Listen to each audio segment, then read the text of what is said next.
Hello प्यारे बच्चे, सो कैसे आप सब। तो उम्मीद करता हूं कि आप सब जो बिल्कुल बढ़िया होंगे। तो आपका साइंस यानी कि विज्ञान का पेपर है, ठीक है।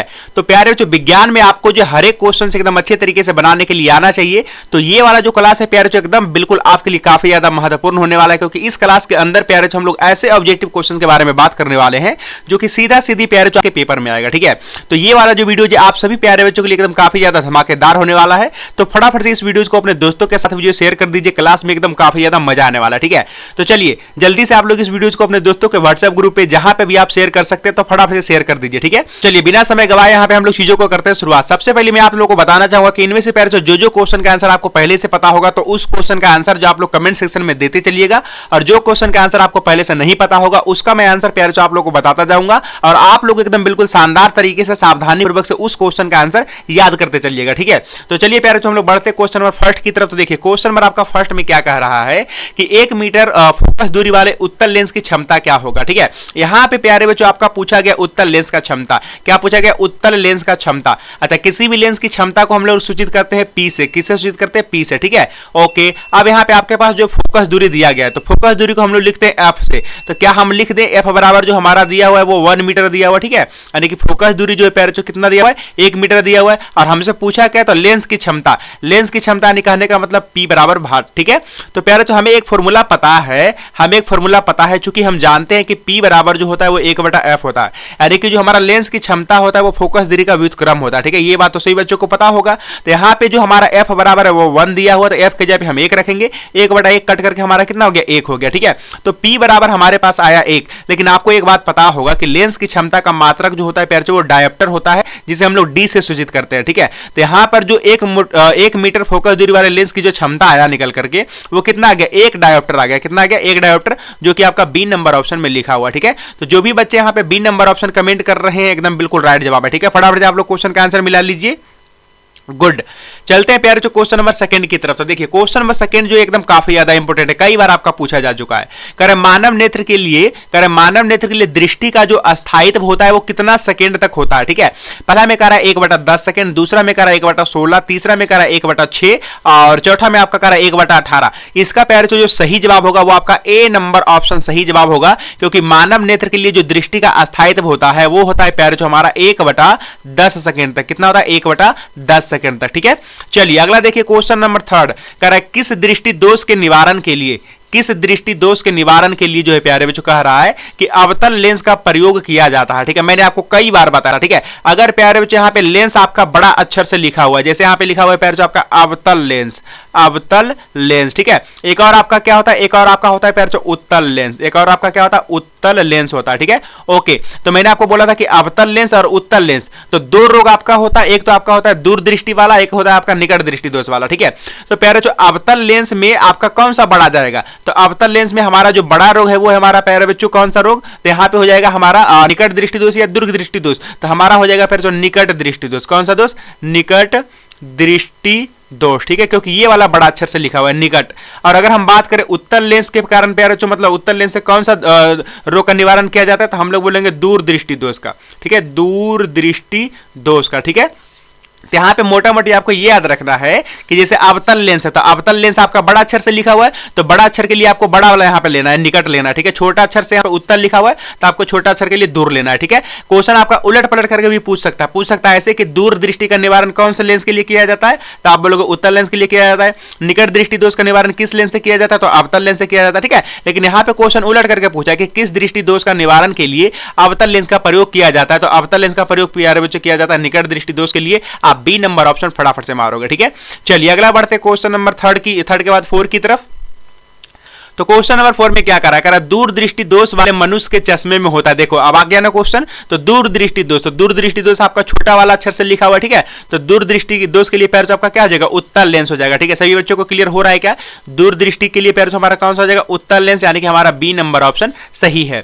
अगला देखिए क्वेश्चन नंबर 5 का है लघुपथन के समय। लघुपथन कहने का मतलब प्यारे जब हमारे घरों में शॉर्ट सर्किट होता है, ठीक है। क्या होता है? शॉर्ट सर्किट होता है, ठीक है। शॉर्ट सर्किट कहने का मतलब कि जब अचानक से क्या होता होता है कि कहीं पे प्यारे बच्चों शॉर्ट लग जाता है, तो उसी को बोलते हैं लघु पतन। ठीक है, ओके। तो कह रहा लघु पतन के समय जो परिपथ होता है, जो हमारे घर में वायरिंग होता है, तो उस परिपथ में विद्युत धारा का मान कैसा होता है? ए में कह रहा है बहुत कम हो जाता है, बी में कह रहा है परिवर्तित नहीं होता, सी में कह रहा है बहुत अधिक बढ़ जाता है, एंड डी में कह रहा है आपका निरंतर परिवर्तित होता है। देखो इसका जो सही जवाब होगा ना, इसका सी नंबर ऑप्शन सही जवाब हो जाएगा, क्योंकि आप लोग को पता है कि जब शॉर्ट सर्किट होता है तो एकदम अचानक से लाइट मतलब तेज लाइट निकलता है और चिंगारी बहुत ही ज्यादा तेज उत्पन्न होता है। ठीक है, तो उस समय जो हमारा होता है ना, वो विद्युत धारा का मान क्या होता है? बहुत ज्यादा बढ़ जाता है। ठीक है, विद्युत धारा का जो मान होता है वो क्या होता है? बहुत ज्यादा बढ़ जाता है। तो आप सी नंबर ऑप्शन मारोगे, बहुत ही ज्यादा इंपॉर्टेंट क्वेश्चन है। ठीक है,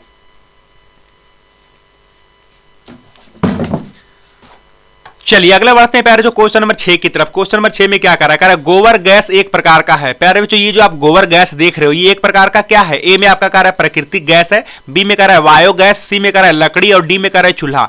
देखो जो आपका गोबर गैस होता है ना, वो एक प्रकार का वायु गैस होता है। ठीक है, गोबर गैस जो आपका होता है एक प्रकार का क्या होता है? वायु गैस होता है। ठीक है, तो जो भी बच्चे बी नंबर ऑप्शन मार रहे हैं एकदम बिल्कुल राइट है। अगला देखिए फटाफट से कह रहा है कैगा नाभिकीय विद्युत संयंत्र। कैगा नाभिकीय विद्युत संयंत्र जो है प्यारे बच्चों, ये भारत के किस राज्य में स्थित है? ठीक है, तो ए में कह रहा है गुजरात में, बी में कह रहा है कर्नाटक, राजस्थान या फिर महाराष्ट्र। तो चलिए क्वेश्चन नंबर 7 का आप लोग फटाफट से राइट आंसर बताएंगे जरा। यस, बहुत बढ़िया, सभी बच्चे कमेंट कीजिए फटाफट से। ठीक है, तो कैगा नाभिकीय विद्युत संयंत्र जो है प्यारे बच्चों ये हमारा कर्नाटक राज्य में। कौन से राज्य में? कर्नाटक राज्य में। तो बी नंबर ऑप्शन आपका सही जवाब हो जाएगा। अगला देखिए क्वेश्चन नंबर 8 कह रहा है किसी वस्तु का आवर्धित, आवर्धित मतलब होता है प्यारे बच्चों बड़ा, आवर्धित मतलब क्या होता है? बड़ा। तो किसी भी वस्तु का आवर्धित प्रतिबिंब बनता है, यानी बड़ा प्रतिबिंब किसके द्वारा बनता है? तो देखो बड़ा जो प्रतिबिंब बनता है ना, वो आपका अवतल दर्पण के द्वारा बनता है। ठीक है, और वैसे अवतल दर्पण में आपका छोटा और साथ ही साथ वस्तु के बराबर और साथ ही साथ प्यारे बच्चों आपका बड़ा, तीनों प्रकार का प्रतिबिंब बनता है। ठीक है, तो वैसे इसने पूछा है कि बड़ा प्रतिबिंब किसके द्वारा बनता है, तो हम लोग मारेंगे अवतल दर्पण। ठीक है, अच्छा समतल दर्पण में कैसा बनता है? तो समतल दर्पण में प्यारे बच्चों हमेशा एकदम बराबर प्रतिबिंब बनता है। उत्तल दर्पण में हमेशा प्यारे बच्चों एकदम छोटा प्रतिबिंब बनता है। एक अवतल दर्पण ही है जिसमें तीनों प्रकार के प्रतिबिंब का निर्माण होता है, छोटा, बड़ा और साथ ही साथ बराबर। ठीक है, ओके। चलिए अगला कह रहा है प्यारे बच्चों क्वेश्चन नंबर 9 में कि हजामत, हजामत मतलब होता है प्यारे बच्चों दाढ़ी बाल बनाना। ठीक है, दाढ़ी या फिर आपका हो जाएगा बाल बनाना। ठीक है, दाढ़ी और बाल हम लोग बनाते हैं ना, तो उसको हम लोग बोल सकते हैं हजामत बनाना। ठीक है, ओके। तो हजामत बनाने के लिए प्यारे बच्चों हम लोग जो किस प्रकार के दर्पण का प्रयोग करते हैं? ठीक है, ऑप्शन आपके सामने कह रहा है उत्तल दर्पण, अवतल दर्पण, समतल दर्पण, उपर्युक्त सभी। तो जो हम लोग हजामती बनाते हैं, जो हमारे सैलून में लगे हुए दर्पण होते हैं, वो प्यारे बच्चों हमारा अवतल दर्पण होता है। कैसा दर्पण होता है? अवतल दर्पण। तो बी नंबर हमारा सही है। अगला देखिए क्वेश्चन नंबर 10। तो क्वेश्चन नंबर 10 में क्या है कि निकट दृष्टि दोष में किस लेंस का प्रयोग किया जाता है? तो ये भी हमने क्वेश्चन देखा था। ठीक है, निकट दृष्टि दोष। तो निकट दृष्टि दोष में आपका कौन सा लेंस आ जाएगा? ये आ जाएगा आपका अवतल लेंस। ठीक है, तो बी नंबर ऑप्शन आपका सही है। अगला देखिए फटाफट देखा रहा है कि लेंस की क्षमता का सही मात्रक है। अभी मैंने आपको बताया था ना कि लेंस की क्षमता को हम लोग पी से सूचित करते हैं, और इसका जो मात्रक होता है पैर वो क्या होता है? डायऑप्टर होता है। ठीक है, क्या होता है? डायऑप्टर। तो यहाँ पे आपका ए नंबर ऑप्शन सही है। ठीक है, इसको हम लोग सूचित करते हैं डी से, डी फोर क्या हो जाएगा? डायऑप्टर हो जाएगा। अगला देखिएगा प्रकाश के किरणों के समूह को कहते हैं। तो प्यारे जो क्वेश्चन नंबर 12 का आप लोग आंसर दीजिए एकदम फटाफट से। ठीक है, प्रकाश के किरणों के समूह, तो प्रकाश के किरणों के समूह को यानी ग्रुप को हम लोग क्या बोलते हैं? तो किरण पुंज बोलते हैं। ठीक है, प्रकाश के किरणों के समूह को क्या बोलते हैं? किरण पुंज। तो यहाँ पे आपका बी नंबर ऑप्शन सही है। अगला देखिए कह रहा है प्यारे जो कह रहा है किसी माध्यम में छोटे छोटे कणों के निलंबन को हम लोग क्या कहते हैं? किसी माध्यम का प्यारे बच्चों अगर छोटे छोटे कण है, ठीक है, तो उन छोटे छोटे कण के जो निलंबन होते हैं तो उन निलंबन को हम लोग क्या कहते हैं? ए में कह रहा है कोलाइड, बी में कह रहा है पुंज, सी में कह रहा है प्रकाश और डी में कह रहा है इनमें से कोई नहीं। देखो किसी भी माध्यम का जो छोटे छोटे कण होता है ना, तो उस कण के निलंबन को प्यारे हम लोग कोलाइड बोलते हैं। क्या बोलते हैं? कोलाइड बोलते हैं। ठीक है, तो ए नंबर ऑप्शन आपका सही है। 13 का आपका कौन सा सही जाएगा? ए नंबर ऑप्शन सही है। ठीक है, ओके। अगला देखिए क्वेश्चन नंबर 14। क्वेश्चन नंबर आपका 14 में क्या बोल रहा है? कह रहा है बच्चों कि मानव शरीर का प्रतिरोध, मानव शरीर का जो आपका रेसिस्टेंस होता है यानी कि जो आपका प्रतिरोध होता है वो कितना होता है? तो ऑप्शन आपके सामने। ठीक है, तो यहाँ पे पहले जो आपका सही जवाब हो जाएगा कि मानव शरीर का जो प्रतिरोध होता है वो होता है 50 से 100 ओम के बीच। कितना होता है? तो मानव शरीर का प्रतिरोध जो होता है वो आपका 50 से 100 ओम के बीच होता है। ठीक है, 50 से 100 ओम के बीच होता है। ठीक है, ए नंबर ऑप्शन आपका एकदम बिल्कुल राइट है। अगला देखिए फटाफट से प्यारे जो कह रहा है क्वेश्चन नंबर 15 में कह रहा है किसी भी बल्ब से 220 वोल्ट पर, ठीक है, यहाँ पे आपका V बराबर दिया हुआ है 220 वोल्ट। ठीक है, ओके। तो कह रहा है कि 2 एम्पियर की धारा प्रवाहित होती है, यानी कि V बराबर आपका दिया हुआ है कितना? 220 वोल्ट। ठीक है, और यहाँ पे प्यारे जो आपका विद्युत धारा यानी कि I बराबर दिया हुआ है, I बराबर आपका कितना दिया हुआ है? 2 एम्पियर। ठीक है, यानी कि करंट आपका दिया हुआ है। ठीक है, ओके। अब पूछ रहा है कि फिलामेंट का प्रतिरोध होगा, तो प्रतिरोध कहने का मतलब फिर आपका आर बराबर भार, ठीक है। ओके, तो आर बराबर हम लोग निकालेंगे कैसे, तो देखो आपका एक फॉर्मूला होता है कि आर बराबर आपका होता है भी बटा आई, क्या होता है भी बटा आई, ठीक है। या फिर मैंने आपको बताया था ओम के नियम से कि भी बराबर आर इंटू आई होता है, ठीक है।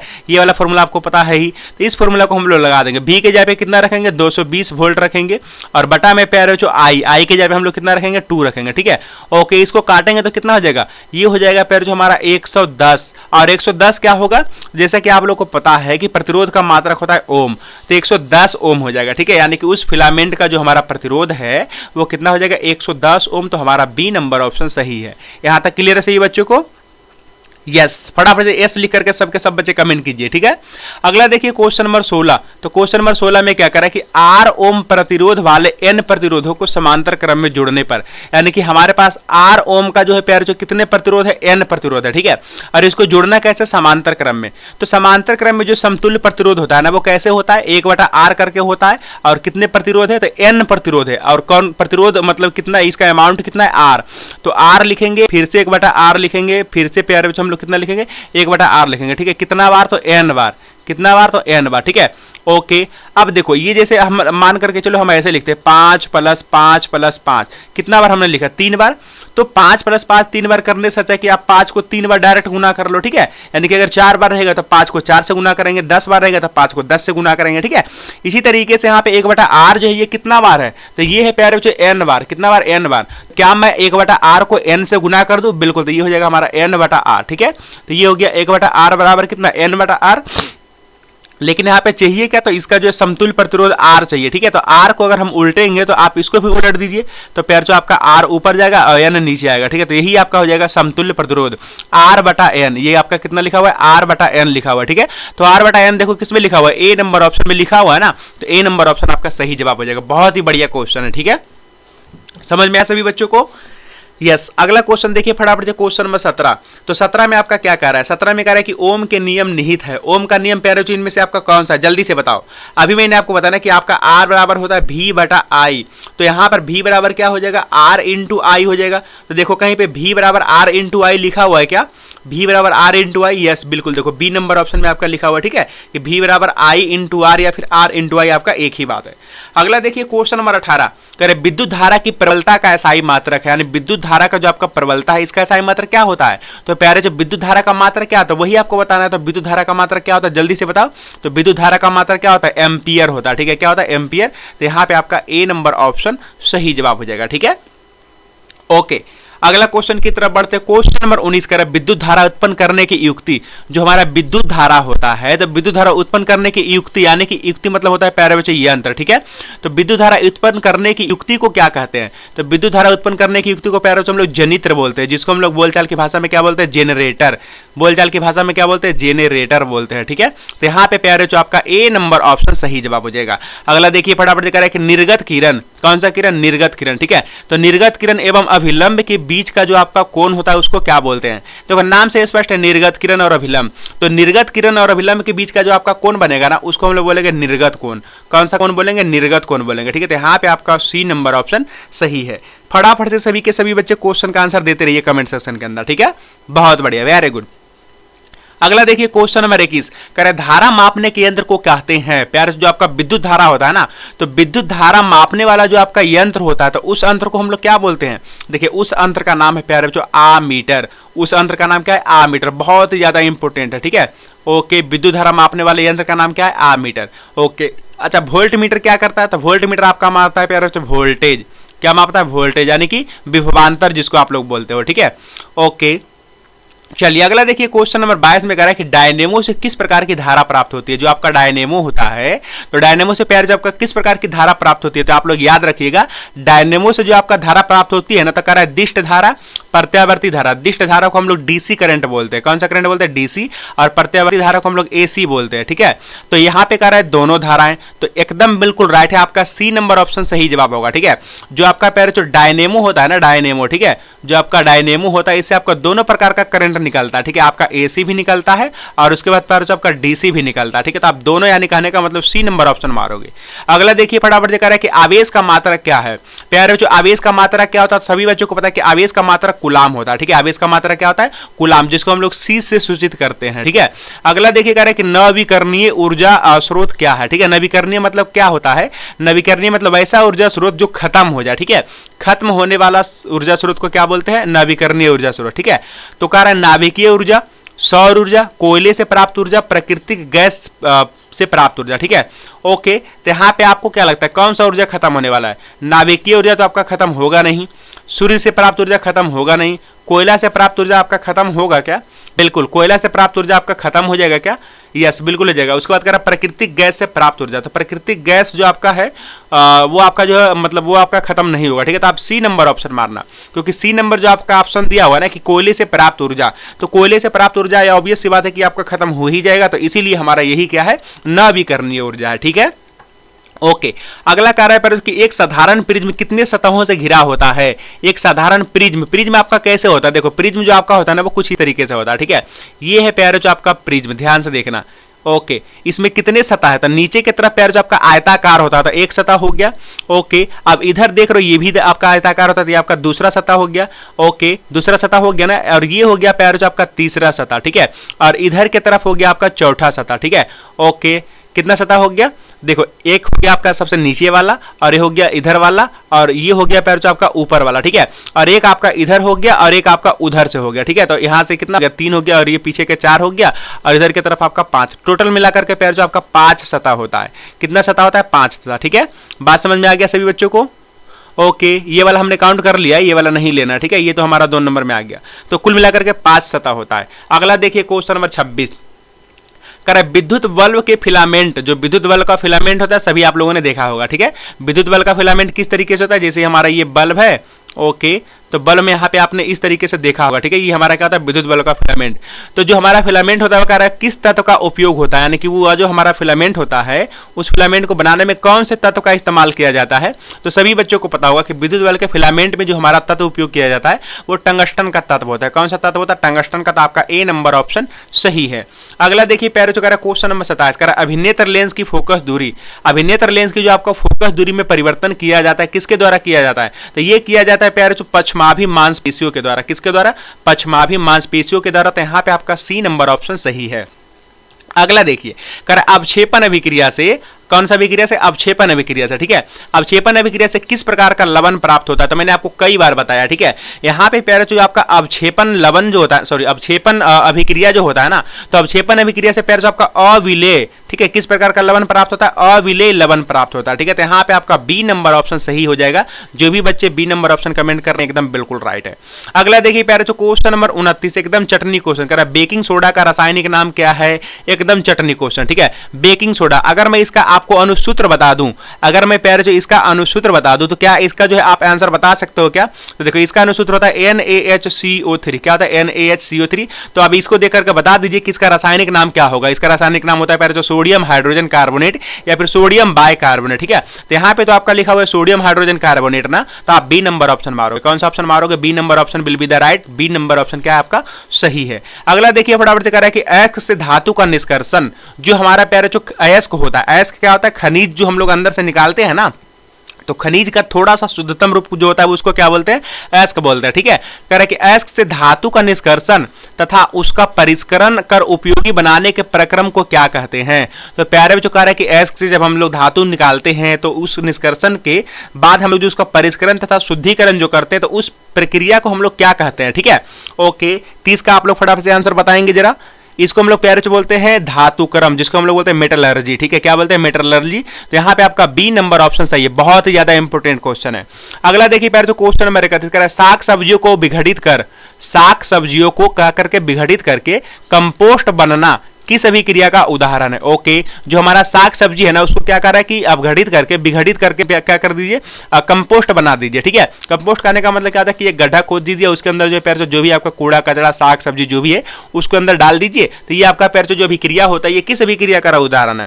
तो देखो आपको पता होगा कि जब हम इसके अंदर अगर मान करके चलो कि गड्ढा खोद करके अगर सब्जी वगैरह जो भी इसमें डालना रहेगा डाल देंगे, तो कुछ समय अगर बाद देखें तो इसमें थोड़ा सा पता है क्या आएगा, इसे पैर जो ताप निकलेगा। क्या निकलेगा? ताप, क्योंकि आपको पता है कि ये अगर एक दो दिन अगर हम इसको खुला छोड़ देंगे तो कैसा हो जाएगा ये आपको पता है, ठीक है। तो इसीलिए आपको पता है कि जिस अभिक्रिया में ताप उत्पन्न हो उस अभिक्रिया को क्या बोलते हैं? ऊष्माक्षेपी। क्या बोलते हैं? ऊष्माक्षेपी।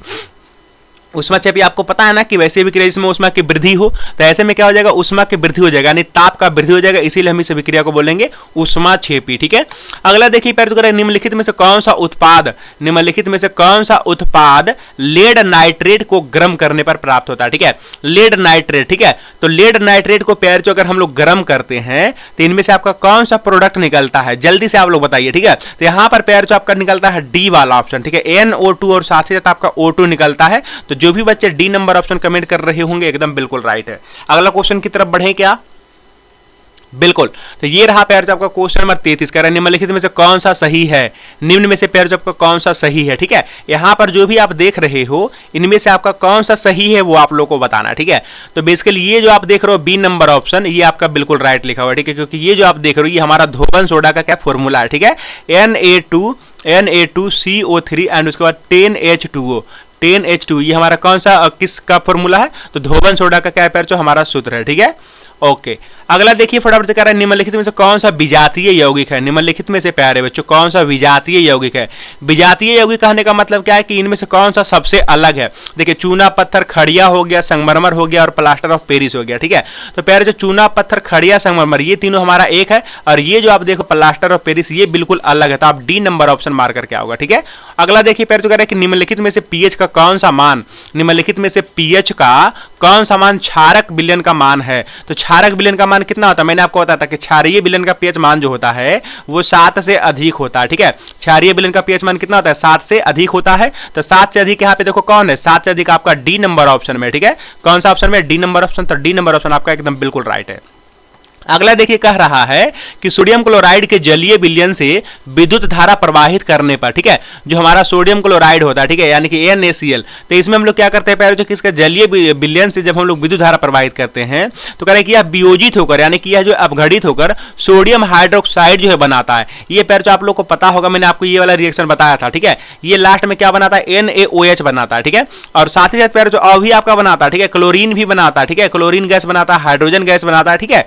ओके, तो इस प्रक्रिया को हम लोग क्या कहते हैं? इस प्रक्रिया को हम लोग बोलते हैं क्लोर क्षार प्रक्रम। क्या बोलते हैं? क्लोर क्षार प्रक्रम, ठीक है। तो जो भी बच्चे यहाँ पे हमारा ए नंबर ऑप्शन दे रहे हैं एकदम बिल्कुल सही जवाब है। अगला देखिए क्वेश्चन नंबर 37, कह रहे कौन सा अधातु, कौन सा अधातु जो है प्यारे जो कमरे के ताप पर द्रव होता है? बहुत ही ज्यादा इंपॉर्टेंट है, ठीक है।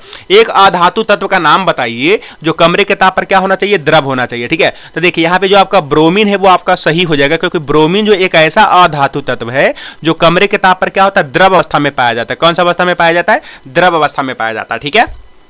ओके, 38 नंबर देखिएगा, सीसा और टीन के मिश्र धातु को कहते हैं। प्यारे बच्चों सीसा और टीन के जो हमारा मिश्र धातु होता है उसको हम लोग क्या बोलते हैं? तो सीसा और टीन के मिश्र धातु को हम लोग सोल्डर बोलते हैं। क्या बोलते हैं? सोल्डर बोलते हैं, ठीक है। आप लोग सभी के सभी बच्चे याद रखिएगा, सीसा प्लस टीन बराबर सोल्डर।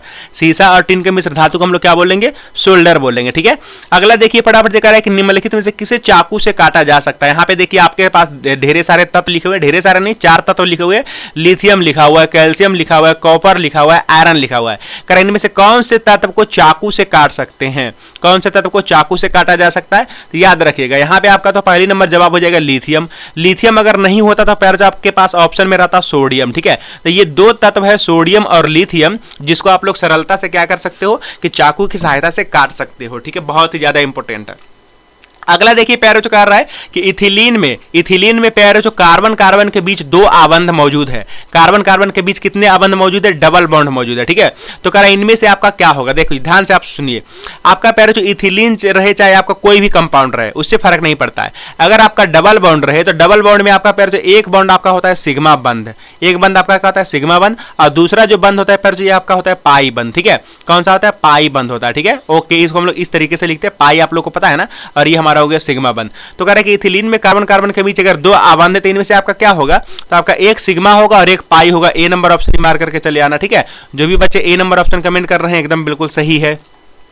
अगला देखिए कह रहा है कि इथेन में कितने सहसंयोजक आबंध होते हैं। इथेन में पैर जो आपका कितने सहसंयोजक आबंध होते हैं, बहुत ही बढ़िया क्वेश्चन है, एकदम VVI क्वेश्चन है, कई बार आपका पूछा जा चुका है। ठीक है, चलिए 41 का आप लोग फटाफट एकदम सही जवाब बताएं। तो इथेन में पैर जो आपका 7 सहसंयोजक आबंध होते हैं। कितने सहसंयोजक आबंध होते हैं? 7 सहसंयोजक आबंध होता है। ठीक है, इथेन में आपका कितने सहसंयोजक आबंध होते हैं? 7। अगला देखिए कह रहा है कि CnH2n+2, CnH2n+2 यह जो है पैर जो किसका सामान्य सूत्र है? एकदम चटनी क्वेश्चन है। ठीक है, ये जो आप क्वेश्चन देख रहे हो ना, एकदम चटनी क्वेश्चन है। CnH2n+2, CnH2n+2 ये हमारा किसका सूत्र है? कौन से? Alkane, alkene, alkyne. ये तो सभी बच्चे बता देंगे ना। 42 का आप लोग फटाफट से राइट आंसर बताएंगे।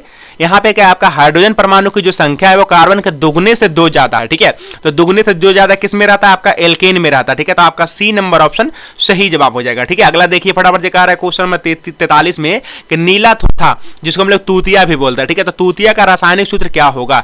ओके, यहाँ पे आपको बताना है प्यारे बच्चों, तूतिया का फॉर्मूला बताना है। ठीक है, देखो तूतिया का आपका फॉर्मूला क्या होता है? CuSO4 5H2O होता है। कितना होता है? CuSO4 आपका 5H, यहाँ पे आपका 5H2O होता है। ठीक है, CuSO4 उसके बाद 5H2O। क्लियर हुआ सही बच्चों को? गुड। अगला देखिए क्वेश्चन नंबर 44 का आवर्त सारणी के उदग्र स्तंभों को कहा जाता है। आवर्त सारणी के जो प्यारे जो आपका उदग्र स्तंभ होते हैं इस तरीके से। ठीक है, तो इसको हम लोग क्या बोलते हैं? इसको प्यारे जो हम लोग बोलते हैं वर्ग। क्या बोलते हैं? वर्ग। वर्ग या पैर जो समूह बोलते हैं। ठीक है, तो यहाँ पे आपका देखिए क्या लिखा हुआ है ऑप्शन में, तो वर्ग लिखा हुआ है। ठीक है, आवर्त सारणी के उदग्र स्तंभों को क्या बोलते हैं? वर्ग बोलते हैं। अगला देखिए पैर जो आवर्त सारणी के प्रथम वर्ग के सदस्य हैं। आवर्त सारणी के जो पैर जो हमारा प्रथम वर्ग के जो सदस्य है, ठीक है, तो वो हमारा उस धातु को किस नाम से जानते हैं? कह रहा है अम्लीय धातु, क्षारीय धातु, अक्रिय गैस या फिर मिश्र धातु। तो उस धातु को प्यारे हम लोग क्षारीय धातु के नाम से जानते हैं। ठीक है, कौन से धातु के नाम से जानते हैं? क्षारीय धातु के नाम से। ठीक है, ओके। कौन से वर्ग के तत्व को? तो प्रथम वर्ग के तत्व को। ठीक है, यानी पहला वर्ग में जितने भी तत्व उसको कौन सा नाम से जानते हैं? क्षारीय धातु। और पहला के बाद जो हमारा दूसरा वर्ग है, तो दूसरा वर्ग के प्यारे जो तत्व को हम लोग किस नाम से जानते हैं? तो दूसरा वर्ग के तत्व को हम लोग जानते हैं क्षारीय मृदा धातु के नाम से। ठीक है, क्षारीय मृदा धातु के नाम से जानते हैं। ठीक है, ओके। अगला देखिए प्यारे जो कह रहा है क्वेश्चन नंबर 46 कह रहा है कि सोडियम कार्बोनेट का अनुसूत्र है। यहाँ पे आपको क्या बताना है? सोडियम कार्बोनेट का अनुसूत्र। ओके, तो सोडियम आप कैसे लिखते हो? Na, और कार्बोनेट कैसे लिखते हो? CO3। तो देख लो ऑप्शन आपका कौन सा राइट होगा। तो सोडियम कार्बोनेट यानी कि NaCO3। ठीक है, ओके, NaCO3, लेकिन यहाँ पे आपका 2 आएगा बिकॉज क्योंकि यहाँ पे जब आप केमिकल फॉर्मूला लिखोगे ना तो यहाँ पे जो ऑक्सीडेशन होता है यहाँ पे आपका 2 इधर आ जाता है मल्टीप्लाई होकर। ठीक है, तो आप लिखोगे Na2CO3। ठीक है, यहाँ पे आपका ए नंबर ऑप्शन राइट है। अगला देखिए पैर जो कह रहा है CHO क्रियाशील मूलक को क्या कहते हैं? लिखाया हुआ है। ठीक है, तो आप लोग को सभी को पता होगा कि CHO को प्यार से हम लोग क्या बोलते हैं? एल्डिहाइड बोलते हैं। क्या बोलते हैं? एल्डिहाइड बोलते हैं। ठीक है, CHO को प्यार से क्या बोलते हैं? एल्डिहाइड। अगला देखिए कह रहा है कि सबसे कठोरतम तत्व कौन है? सभी बच्चों को पता होगा। ठीक है, कि सबसे कठोरतम तत्व क्या है? पत्थर, हीरा, कार्बन और ऑक्सीजन। गलती से कोई बच्चा पत्थर मत मार देना। ठीक है, सबसे कठोरतम तत्व क्या है? तो सबसे कठोरतम तक हीरा को माना गया। ठीक है, अगला देखिए प्यार जो कह रहा है कि अक्रिय तत्व कौन है? इसमें से आपका कौन सा अक्रिय तत्व है? अक्रिय तत्व जो होता है प्यार जो आपका वर्ग 18 में उपस्थित होता है। ठीक है, आवर्त सारणी के कौन से वर्ग में होता है? आपका जो 18वां वर्ग में होता है। ठीक है, कार्बन है, हीलियम है, सोना है या फिर आपका हाइड्रोजन है। तो यहाँ पे जो प्यार जो आपका अक्रिय तत्व है ना, चलिए जल्दी से आप लोग फटाफट से कमेंट कीजिए। तो हीलियम जो प्यार जो आपका एक प्रकार का अक्रिय तत्व है, अक्रिय गैस कह सकते हैं। ठीक है, ओके। चलिए कह रहा है पैर क्वेश्चन नंबर 50 में कि आधुनिक आवर्त सारणी में तत्वों के वर्गीकरण का आधार है। आधुनिक आवर्त सारणी जो पैर जो मोस्ले ने बना था। ठीक है, तो आधुनिक आवर्त सारणी में, एक मिनट कहाँ गया? ओके, कहाँ गया? ये रहा। आधुनिक आवर्त सारणी में पैर जो तत्वों का आधार है वो क्या है? तो आधुनिक आवर्त सारणी में जो तत्वों का आधार है पैर जो हमारा परमाणु संख्या है। ठीक है, परमाणु संख्या के आधार पर जो तत्वों को वर्गीकृत किया गया, तो इसलिए हमारा डी नंबर ऑप्शन सही है। पहले किया गया था परमाणु द्रव्यमान के आधार पर, लेकिन वो हमारा उतना सक्षम नहीं रहा, उतना सक्सेसफुल नहीं रहा, इसीलिए उसको हटा करके परमाणु संख्या को आधार बनाया गया। ठीक है, अगला देखिए पैर जो कह रहा है हीलियम कैसा तत्व है? हीलियम जो पैर जो हमारा कैसा तत्व है? तो अभी मैंने आपको बताया था ना कि हीलियम जो हमारा अक्रिय तत्व है। कैसा तत्व है? अक्रिय तत्व। 51 का आपका सही जवाब कौन सा जाएगा? जल्दी जल्दी से सभी बच्चे बताएंगे। हीलियम जो हमारा अक्रिय तत्व है। ठीक है, ये कौन सा वर्ग में रहता है? तो आपका 18वां वर्ग में रहता है। ठीक है, ओके। चलिए अगला देखिए पैर जो कह रहा है कौन सा अधातु विद्युत का सुचालक है? देखो हमें तो इतना पता है कि धातु विद्युत के सुचालक होते हैं, यानी कि धातु से करंट पास होता है, लेकिन अधातु भी जो अपवाद में है जिससे विद्युत जो है पास होती है, ठीक है, यानी कि विद्युत का सुचालक होता है। तो कौन सा धातु जिससे हमें जो करंट पास देखने को मिलता है, तो ये आपका हो गया ग्रेफाइट, ठीक है। ग्रेफाइट जो प्यार जो आपका क्या है, एक प्रकार का अधातु है, ठीक है, क्योंकि कार्बन का अपरूप है, कार्बन आपका अधातु है, तो ये भी आपका अधातु है, ठीक है, लेकिन इससे आपका क्या होता है, करंट पास होता है, तो इसीलिए आपका बी नंबर ऑप्शन जो प्यारे बच्चों सही है, ठीक है। अगला देखिए कह रहा है कि आवर्त सारणी में कितने वर्ग हैं। आवर्त सारणी में प्यारे बच्चों कितने वर्ग हैं, जल्दी से बताइए। क्वेश्चन नंबर 53 का राइट आंसर, ठीक है। ओके, तो 53 का सही जवाब क्या होगा, कितने वर्ग हैं, तो वर्ग की संख्या कितने होती है। ओके, तो यहाँ पे शायद मुझे लग रहा है कि गलत आंसर दिया हुआ, ठीक है। वर्ग की संख्या पर जो आपका 18 है, ठीक है, कितने वर्ग है, 18 वर्ग, ठीक है, यहाँ पे आपका 18 होगा, गलत ऑप्शन दिया हुआ, ठीक है, 18 होना चाहिए। क्वेश्चन नंबर 53 आप लोग फटाफट से कमेंट कीजिए, कितने वर्ग हैं, 18 वर्ग, ठीक है। चलिए अगला क्वेश्चन की तरफ बढ़ते कर, उदासीन विलयन का पीएच मान कितना होता है। प्यारे जो आप सभी को पता होगा कि उदासीन विलयन का जो पीएच मान होता है ना, वो 7 के बराबर होता है। कितना के बराबर, 7 के बराबर। अच्छा, अम्लीय विलयन का पीएच मान कितना होता है, तो 7 से कम होता है, ठीक है, 7 से कम। और क्षारीय विलयन का पीएच मान कितना होता है, 7 से ज्यादा होता है, ठीक है। चलिए अगला क्वेश्चन की तरफ बढ़ते, अगला में क्या कह रहा है कि भारत सरकार ने बाघ संरक्षण योजना कब प्रारंभ किया। भारत सरकार ने बाघ संरक्षण योजना कब प्रारंभ किया। 55 का आपका सही जवाब क्या होगा, तो प्यारे जो आपका 55 का जो सही जवाब होगा ना, ये आपका 1970 होगा। कब होगा, 1970, ठीक है। भारत सरकार ने बाघ संरक्षण योजना कब प्रारंभ किया, 1970 में। अगला देखिए कह रहा है कि कोशिका का पावर हाउस कहा जाता है। प्यारे जो कोशिका का पावर हाउस किसे कहा जाता है, कोशिका का पावर हाउस बोलते हैं माइटोकॉन्ड्रिया को। किसको बोलते हैं, माइटोकॉन्ड्रिया को, ठीक है। ओके, कह रहा है किस प्रकार के जनन में जनक के शरीर से कनिका निकलती है। कह रहा है प्यारे जो कि किस प्रकार के जनन में जनक के शरीर से कनिका निकलती है। ओके, 57 का आप लोग फटाफट से राइट आंसर बताएंगे, ठीक है। 57 का आप लोग फटाफट से राइट आंसर बताएंगे, तो ये हो जाएगा प्यारे जो हमारा ए नंबर ऑप्शन, मुकुलन में। किस में हो जाएगा, मुकुलन में। अगला देखिए प्यारे जो कह रहा है कि मनुष्य में ब्रिक संबंधित है। मनुष्य में जो हमारा ब्रिक है वो किससे संबंधित है, ब्रिक से क्या कार्य होता है। ब्रिक जो है प्यारे जो हमारा उत्सर्जन का कार्य करता है। किस चीज का कार्य करता है, उत्सर्जन का, ठीक है। ओके, यानी कि अपशिष्ट जो गंदगी वाली पदार्थ होती है उसको बाहर निकालने का कार्य करता है। अगला कार्य पर जो कि स्वपोषी पोषण के लिए आवश्यक है। देखो, स्वपोषी पोषण के लिए क्या, कार्बन डाइऑक्साइड आवश्यक है, बिल्कुल। क्लोरोफिल आवश्यक है, बिल्कुल। सूर्य का प्रकाश आवश्यक है, बिल्कुल। लेकिन क्या आप लोग इनमें से बारी बारी करके ये सब ऑप्शन मारोगे ना, आप मारोगे डी नंबर ऑप्शन, इनमें से सभी, ठीक है, ए भी, बी भी, सी भी एंड, तो आप डी नंबर ऑप्शन मारोगे। कह रहा है 60 नंबर में कि प्रकाश संश्लेषण की क्रिया में ऑक्सीजन बाहर निकलता है। प्रकाश संश्लेषण की क्रिया में पैर ऑक्सीजन बाहर निकलता है कहां से, जल से, कार्बन डाइऑक्साइड से, ग्लूकोज से, या फिर आपका डिक्टियोसोम से, ठीक है। ओके, तो 60 का आपका सही जवाब क्या होगा, देखो प्रकाश संश्लेषण की क्रिया में जो आपका ऑक्सीजन बाहर निकलता है वो आपका जल से निकलता है, क्योंकि जो जल का सूत्र होता है वो आपका H2O होता है। तो इस H2O में आपका जो है ऑक्सीजन है, इसीलिए हमारा जो जल से क्या निकलता है, ऑक्सीजन बाहर निकलता है। कह रहा इनमें से कौन सा पादप हार्मोन है। प्यारे बच्चों, इनमें से आपका कौन सा पादप हार्मोन है, देखिए ऑप्शन ए में कह रहा है इंसुलिन, थायरॉक्सिन, एस्ट्रोजन, उसके बाद कह रहा है साइटोकाइनिन। तो साइटोकाइनिन जो ये आपका पादप हार्मोन है, ठीक है, तो आप डी नंबर ऑप्शन मारोगे, ठीक है। अगला देखिए प्यारे बच्चों, कह रहा है दो तंत्रिका, कह रहा है दो तंत्रिका कोशिका के मध्य खाली स्थान को कहते हैं। तो दो तंत्रिकाओं कोशिकाओं के मध्य जो खाली स्थान होता है उसको हम लोग बोलते हैं प्यारे बच्चों सिनेप्टिक दरार। क्या बोलते हैं, सिनेप्टिक दरार या फिर सिनेप्स बोलते हैं, ठीक है। तो आप बी नंबर ऑप्शन मार करके आना। अगला देखिए प्यारे बच्चों, कह रहा है कि फूलों में नर प्रजनन अंग होता है। फूलों में प्यारे बच्चों आपका नर प्रजनन अंग होता है किसके द्वारा, पुंकेसर के द्वारा, अंडप के द्वारा, वर्तिकाग्र के द्वारा, या फिर आपका वर्तिका के द्वारा। चलिए देखते हैं क्वेश्चन नंबर 63 का कितने बच्चे राइट आंसर बताते हैं। तो ये होता है प्यारे बच्चों आपका पुंकेसर द्वारा। किसके द्वारा, पुंकेसर द्वारा, ठीक है। ओके, अगला कार्य प्यारे बच्चों कि द्विखंडन होता है। द्विखंडन किसमें होता है, तो आप सभी को पता होगा, कह रहा है अमीबा में, पैरामीशियम में, लिस्मेनिया में। तो द्विखंडन किसमें होता है, जल्दी से आप लोग बताएं। द्विखंडन प्यारे जो आपका अमीबा में होता है। किसमें होता है, आपका अमीबा में होता है, ठीक है। अगला कह रहा है कि मनुष्य के आहारनाल में अवशेषी अंग है। मनुष्य के आहारनाल में अवशेषी अंग को क्या बोलते हैं, अपेंडिक्स बोलते हैं। क्या बोलते हैं, अपेंडिक्स, ठीक है। तो बी नंबर ऑप्शन आपका सही है। अगला देखिए कह रहा है प्यारे जो कि निम्नलिखित में से किसे आप उपभोक्ता की श्रेणी में रखोगे। उपभोक्ता मतलब होता है प्यारे जो उपभोग करने वाला, खर्च करने वाला। तो हरे पेड़ पौधे खर्च करने वाले हैं क्या, नील हरित शैवाल खर्च करने वाला है, या फिर जंगली जानवर, या फिर फूल और पत्ते। ओके, उपभोक्ता मतलब क्या होता है प्यारे, जल्दी से आप लोग बताएं। मतलब उपभोक्ता करने वाले की श्रेणी में किसे रखा गया। 66 का आपका सही जवाब क्या होगा। ओके, देखो जंगली जानवर यहाँ पे क्या हो जाएगा, आपका उपभोक्ता हो जाएगा, ठीक है। क्योंकि देखो यहाँ पे नी हरे पौधे थे, ये तो आपका किसी भी चीज का उपयोग नहीं करता है, ठीक है। तो जंगली जानवर को हम उपभोक्ता बोल सकते हैं। अगला कार्य कि निम्नलिखित में से कौन सा एक जैविक प्रक्रम द्वारा अपघटित होने वाला पदार्थ है। निम्नलिखित में से प्यारे जो कौन जो है एक जैविक प्रक्रम द्वारा अपघटित होने वाला पदार्थ है।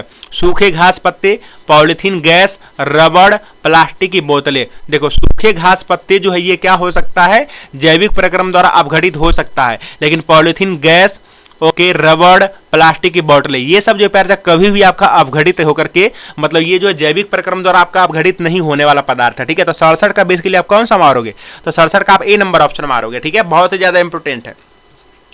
अगला देखिए पैर, अगर मुकुलन द्वारा अलैंगिक जनन होता है, तो मुकुलन द्वारा जो हमारा अलैंगिक जनन होता है वो किस में होता है, तो ये हमारा होता है पैर ईस्ट में, ईस्ट में होता है ना, तो ईस्ट तो यहाँ पे ऑप्शन में भी नहीं दिया हुआ है।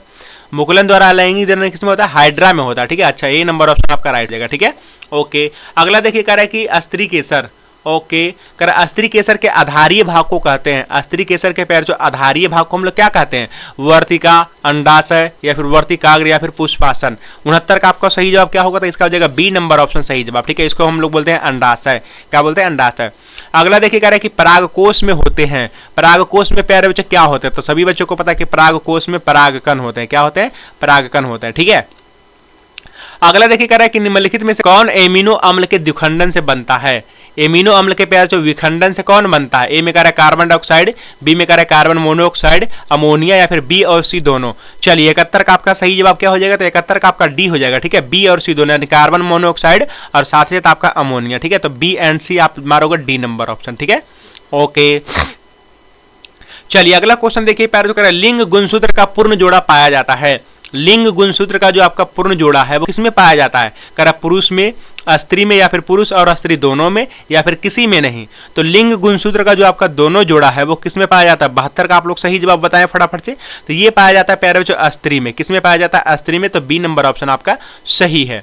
अगला देखिए कह रहा है कि मानव शरीर के, कह रहा है मानव शरीर के किसी सामान्य कोशिका में, किसी सामान्य कोशिका में गुणसूत्रों के कितने युग्म होते हैं। 73 का आपका सही जवाब क्या होगा, 73 का पैर जो आपका सही जवाब क्या होगा कि मानव शरीर के किसी सामान्य कोशिका में कितने गुणसूत्र में युग्म होते हैं। ठीक है, ओके। 73 का आप लोग फटाफट से आंसर दीजिए, यस। तो इसका पैर जो सी नंबर ऑप्शन सही जवाब हो जाएगा। ठीक है, 23 जोड़े, कितने जोड़े, 23 जोड़े होते हैं। ठीक है, ओके। और अगला क्वेश्चन देखिए फटाफट से, अगला क्वेश्चन में क्या कह रहा है कि वन पारिस्थितिक तंत्र में हिरन होते हैं, वन पारिस्थितिक तंत्र में हिरन होते हैं, क्या काम करता है, उत्पादक का, बी में करा प्राथमिक उपभोक्ता का, सी में करा द्वितीयक उपभोक्ता का, डी में करा तृतीयक उपभोक्ता का। ठीक है, 74 का आपका सही जवाब क्या होगा फटाफट जी बताएं, तो 74 का आपका बी नंबर ऑप्शन सही जवाब हो जाएगा, प्राथमिक उपभोक्ता का। किसका कार्य करता है, प्राथमिक उपभोक्ता का, तो यहाँ पे आपका बी नंबर ऑप्शन सही है। अगला देखिए पैर जो कह रहा है पुष्प का कौन सा भाग फल बनता है, पुष्प को जैसे आपको पता है कि कुछ दिन के बाद आपका फल का निर्माण होता है, लेकिन कौन सा भाग इसका फल बनता है, कह रहा है परागकोश बनता है, वर्तिकाग्र बनता है, वर्तिका या फिर अंडाशय, कौन सा भाग पैर जो ये फल बनता है। 75 का आप लोग राइट आंसर बताएं, तो इसका पैर जो अंडाशय जो है वो किस रूप में बदलता है, तो फल में बदलता है। ठीक है, डी नंबर ऑप्शन आपका राइट है। आगे बढ़े, अगला देखिए कह रहा है क्वेश्चन नंबर 76 कह रहा है पादप में जाइलम उत्तरदायी है। मैंने आपको कई बार बताया कि ज से हो गया जल और ज से हो गया जाइलम, तो जाइलम क्या करता है, जल का वहन करता है। ठीक है, किस चीज का वहन करता है, जल का वहन करता है। ठीक है, ओके। और फ्लोएम जो होता है वो किस चीज का वहन करता है, तो खाना वगैरह और साथ ही साथ फल फूल। ठीक है, ओके। अगला देखिए कह रहा है निम्नलिखित में से कौन सा उत्पादक है, इनमें से पैर आपका कौन सा उत्पादक है। ओके, चलिए सर्प, मेढक, ग्रॉस हॉपर या फिर घास, इसको हम लोग पैर जो किसको बोलेंगे, उत्पादक। 77 का आप लोग राइट आंसर बताएं, तो घास हमारा हो जाएगा उत्पादक, घास क्या हो जाएगा, उत्पादक हो जाएगा। ठीक है, अगला देखिए कह रहा है निम्नलिखित में से कौन एक उभयलिंगी जंतु है। देखो एक उभयलिंगी जंतु जो पैर जो केचुआ को बोलेंगे। ठीक है, केचुआ जो हमारा क्या उभयलिंगी जंतु है। ठीक है, 78 का पैर जो आपका कौन सा हो जाएगा, ए नंबर ऑप्शन। ठीक है, उभयलिंगी जंतु कौन सा हो जाएगा, केचुआ। कह रहा है पुष्पी पौधों में लैंगिक जनन होता है, पुष्पी पौधों में प्यारे बच्चों लैंगिक जनन कैसे होता है, पतियों के द्वारा होता है, फूलों के द्वारा होता है, फिर तना के द्वारा होता है, फिर इनमें से कोई नहीं। तो चलिए जल्दी से आप लोग बताएं कि पुष्पी पौधों में लैंगिक जनन किसके द्वारा होता है। 79 का आपका सही जवाब क्या होगा, तो ये होता है पैर जो फूलों के द्वारा, किसके द्वारा होता है, फूलों के द्वारा। ठीक है, तो आपका बी नंबर ऑप्शन सही है। अगला क्वेश्चन देखिए पैर जो लास्ट क्वेश्चन, क्वेश्चन नंबर 80 बहुत ही ज्यादा इंपॉर्टेंट है। निम्नलिखित में से कौन उत्सर्जी अंग है, तो अभी मैंने आपको ऊपर में बताया था। ठीक है, ब्रिक हो गया, अग्नाशय हो गया, आंख हो गया, फिर इनमें से कोई नहीं। तो मैंने आपको बताया था कि ब्रिक का कार्य क्या है, तो ये हमारा पैर जो एक प्रकार का उत्सर्जी अंग है। ठीक है, ए नंबर ऑप्शन पैर जो आपका सही है। ठीक है, ओके चलिए, तो हो गया प्यारे जो हमारा 80 क्वेश्चंस कंप्लीट। ठीक है, अब 80 क्वेश्चन में से आपका कितना सही हुआ, एकदम बिल्कुल ईमानदारी के साथ आप लोग जो कमेंट कीजिए कि 80 में से प्यारे जो आपका कितना जो है एकदम बिल्कुल सही हुआ। ठीक है, चलिए, और ये वीडियो जो अपने दोस्तों के साथ जो फटाफट से शेयर कर दीजिएगा। ठीक है, ताकि वो भी जो इस क्वेश्चन को अच्छे तरीके से याद कर ले और कल वाले पेपर में एकदम जाकर के फोड़े। ठीक है, तो चलिए, उम्मीद करते हैं प्यारे ये जो वीडियो आप सभी को एकदम बेहतरीन ढंग से जो अच्छा लगा होगा। तो अगर वाकई में अच्छा लगा तो वीडियो को कर दीजिए लाइक, और इस चैनल पर नए होंगे तो फटाफट से चैनल को कर दीजिएगा सब्सक्राइब। ठीक है, तो चलिए, मैं मिलता हूं प्यारे आपको नेक्स्ट वाले क्लास में, तब तक के लिए have a good day, bye bye.